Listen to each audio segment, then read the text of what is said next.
here we are with big girl Raina. This will show from the very beginning of the session towards the middle of the session to the end of the session. So what we're going to be working on with Raina is the 3 jobs. The 3 jobs that we're going to be working on and introducing to little Miss Raina today is we'll be introducing going on a walk with me, we'll be introducing recall, and we'll be introducing the chill position. So as I go into each of these positions, I'll be explaining them in kind of a flip note kind of style. I have plenty of other videos to be able to go over a lot of these positions in great detail as well. Okay. So to begin this session, we're going to go ahead and start introducing what is leash awareness, leash tension, and what to do with leash tension. Good job. Okay.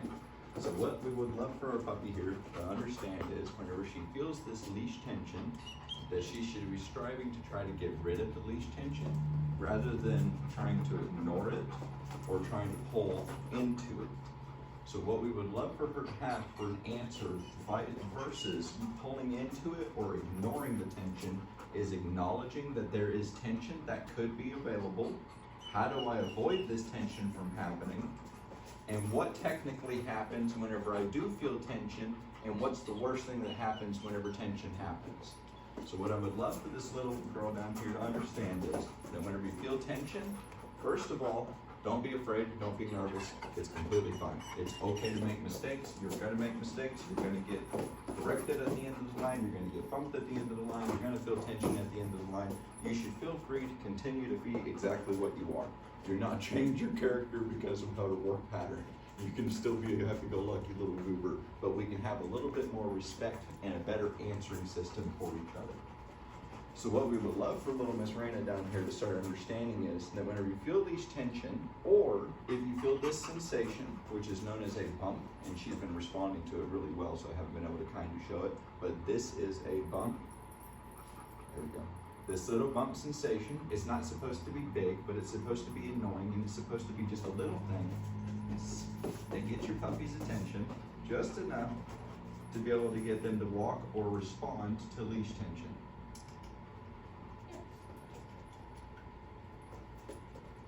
Cool. So all we're going to do with little Miss Raina, and what this is going to slowly transform this session into as we go along with this session, I'm just going to adjust the collar up, is we just start seeing a puppy who starts slowing down with throwing out answers and just starts coming up with better answers more often. And typically these answers are always going to rely upon just going back to work and staying work focused. So the current answer for right now that we're working on for this job is, how do we go on a walk together? You just walk together. It's not supposed to be very difficult. It's not supposed to be over the top. But there is supposed to be a yin and a yang between you and walking with your puppy down here, where we're supposed to at least be able to walk the same pattern speed. And we're supposed to at least be able to walk together, instead of our puppy believing that as soon as the person takes a first step, that we will walk it obliviously and indefinitely, yes, until there's just no end. So we'd like to get rid of that working mindset and just have a more respectful and more mindful mindset of working with a pack leader. So what this goes hand in hand with is the walking job, where we have a couple of different corrections. The first correction is the bump. The second correction is a reset. This is also a reset. Both of these are resets for my puppy. These corrections together with my little one give very consistent answers to almost every single question that she's possibly going to give to me while on the walk. So whenever she asks, what happens if I take off ahead of the pack? It's completely fine for her to do it. Absolutely. Go ahead and try it as much as you would like to. But the answer for every single time, yes, that I walk ahead of the pack is typically I feel tension at the end of the leash. She goes, and it's okay whenever I get that bump. That bump's not really a big factor to me. I'm not really worried about feeling that bump. but it's very consistent. It's kind of annoying, but every single time that I turn back around, that bump goes away and the leash tension goes away, and I end up back at the pack leader. So it's a very consistent answer for what happens if I choose not to pay attention to the pack. Yes. While walking is the same answer every single time. So the same answer every single time for what happens if I decide to walk ahead of the pack is bump. And I end up going back to the pack every single time. So then it starts to fall underneath this little question system inside her head of, well, how do I avoid that bump? Well, typically you can avoid that bump by just paying attention to who you're walking with. If you turn with who you're walking with, you can avoid that bump. If you walk the same pace as the person that you're walking with, you can avoid that bump. What also happens sometimes whenever you feel that bump at the end of the line is, you get this next little job that pops in called recall. Yes. Recall for me is whenever my hand goes open and flat down, I'm looking for, yes, my puppy to take their nose, nudge it into my hand. I'm going to mark it with a yes, and that's about as much energy as I'm going to put into it. Take my time to get to my cookie, and then give it to my little one. Right?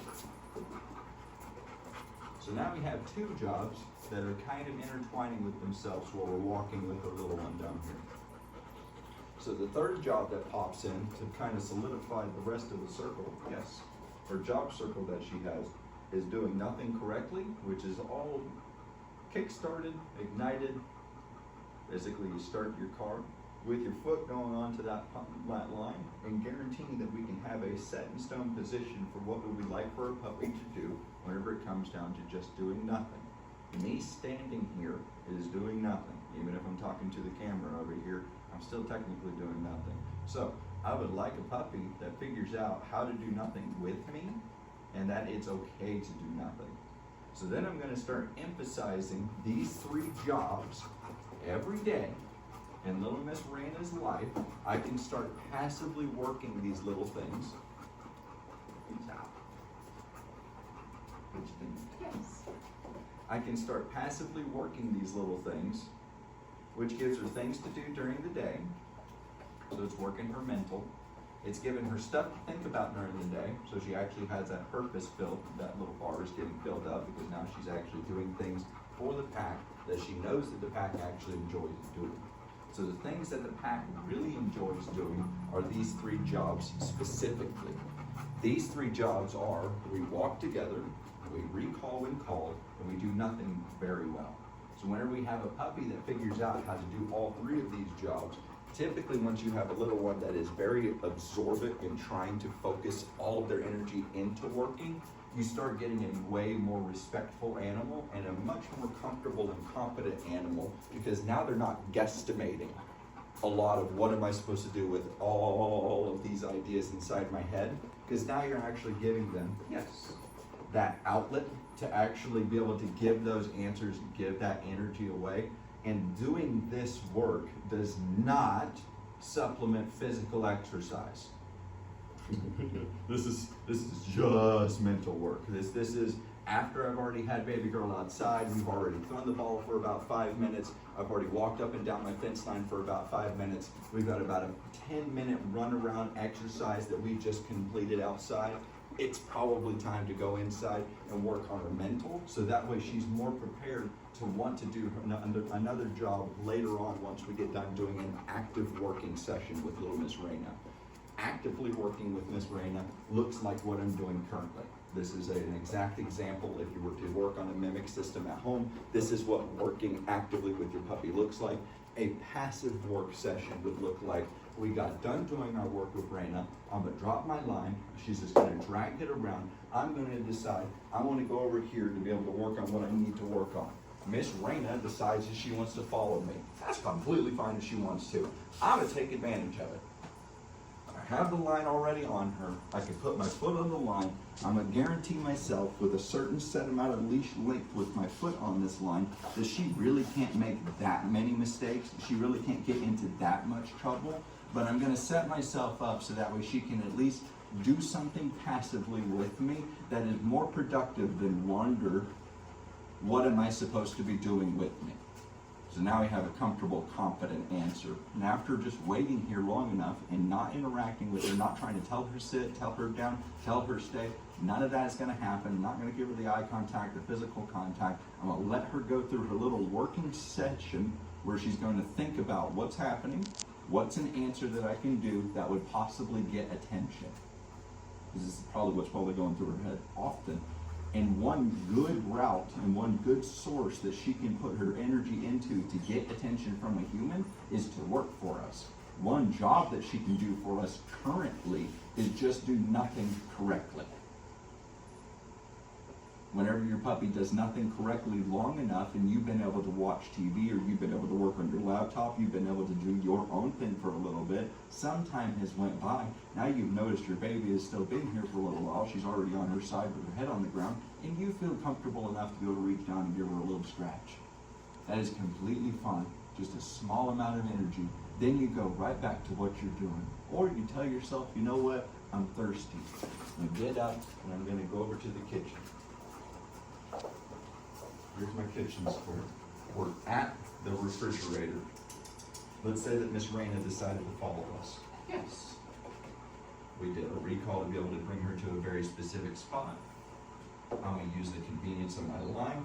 We'll open up our refrigerator. I'm not going to pay attention to what she's doing. I'm going to get my 1 or 2 items, close it, and then go. It's not about waiting her out for her to do that entire sit down, lay down position or anything like that. These are just passive little things that you can be able to do. Let's say that you go into your room and you're just going to go pick out a shirt. Let's say that your baby girl was, she's in her snuffle mat. Let's say your baby girl was following us around and she was just so happened to be inside the living room or inside your bedroom with you. Put your teeth in. Yes. So I'm over here at my dresser. Putting the line, opening up your stuff, getting your things out, changing out, doing what you need to do. Takes you about 30, 45, maybe a minute. Your baby girl just hangs out with you. Once you get done, we move. Not much energy is going to go into the passive behaviors and passive sessions with your puppy. But as far as working out, let's look from the very beginning of the session to where we are currently.